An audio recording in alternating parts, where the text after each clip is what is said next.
சிவாவின் சிரிக்க சிந்திக்க. அன்பு சொந்தங்களே, இந்த உலகத்தில் இரண்டே இரண்டு பேர் தான் அன்பர்களே. பிடித்தவர்கள், இன்னொன்று பிடிக்காதவர்கள். உங்களுடைய வாழ்க்கையில் பெரும்பாலான நேரத்தை பிடித்தவர்களுக்காக செலவிடுங்கள்.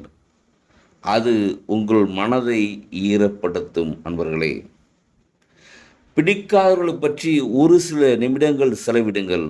அது உங்கள் மனதை வீரப்படுத்தும் அன்பர்களே. நடப்பதற்கு நண்பர்கள் வேண்டும், ஓடுவதற்கு எதிரிகள் வேண்டும் அன்பர்களே. வாழ்க்கை என்பது சூதாடி பெறுவதல்ல, போராடி பெறுவது அன்பர்களே.